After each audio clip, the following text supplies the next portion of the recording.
CandyMan. CandyMan. Guys, CandyMan, is it good? Is it bad? Should you go? Should you not? Find out today. Hi, how you doing today, Movie Nation? It's Just Jess here. Hope you're having a good day. And today, yes, guys, CandyMan, I am located in the northwest suburbs of Chicago. Today, we are going to go to AMC Village Crossings 18 at 245 in Dolby. That's right, guys, in Dolby. If you don't know who I am, hi, my name is Jess. My YouTube channel, It's Just Jess. Here we do movie reviews, giving you the biggest and best reviews of the movies that are releasing at the time. So please hit that like button, hit that subscribe button, and don't forget to turn on notifications so you never miss a video. And stick around towards the end because we are going to review, guys, CandyMan Scary. We're going to leave.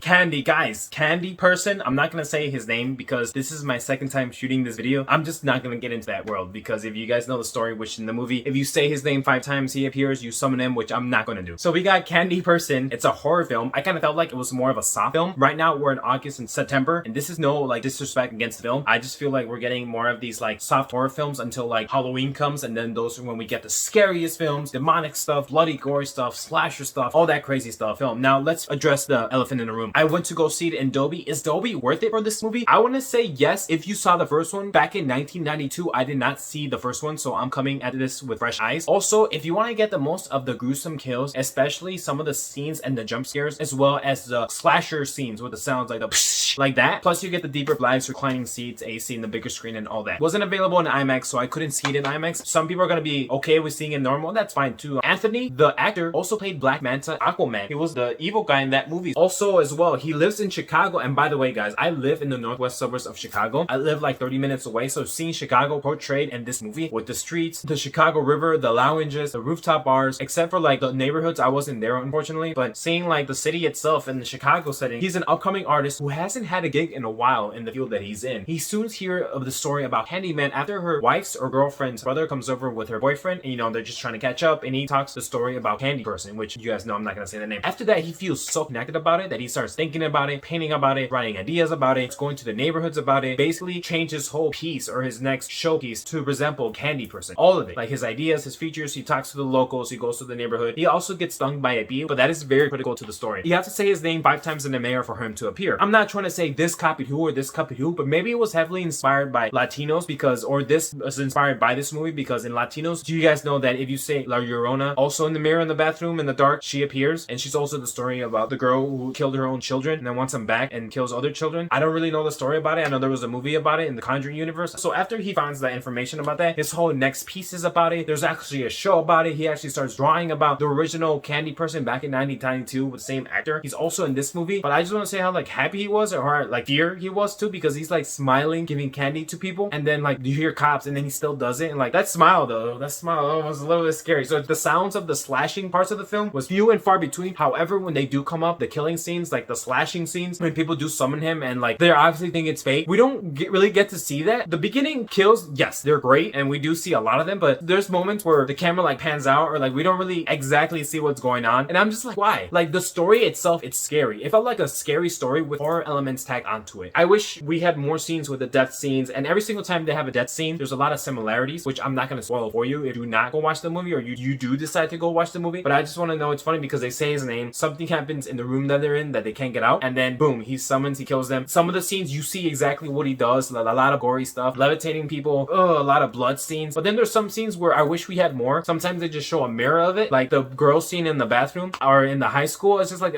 sometimes I don't know, I expected more for it because maybe there was a lot of hype surrounding this movie, because throughout the week I saw big news outlets, and yes, I know I check my Instagram, but sometimes they're giving it a big score. I'm like, wow, this has to be good. They probably saw the first movie, and seeing the second movie to them is probably beneficial for them to be scared. However, I do want to say the animation on this film is top notch. Like, you know, the animation for the trailers, I wish we could just have that in a separate movie. I actually would be fine with it. I would actually love to see that because that was really scary to me. Like, it was such a new, different type of storytelling to us as a visual audience, because hearing the evil voice, the history of Candy person, person giving out candy. Especially the soundtrack that invokes the film with the animation, I thought that was phenomenal. Beautifully done. That really added to the story, because shifting from like the past, the present, and the future when they talk about the story and the history of Candy Person and how he came to be and what's going to happen in the future was really breathtaking. Because seeing the animation in this film when he starts hunting Candy Person down, trying to invoke him more, like seeing the transformation of like who's gonna be the next person, like what's going to happen, like these kills are dying, what's gonna happen with his marriage, who really is behind this, and who's playing the strings. I thought that was really awesome. The soundtrack is amazing, especially the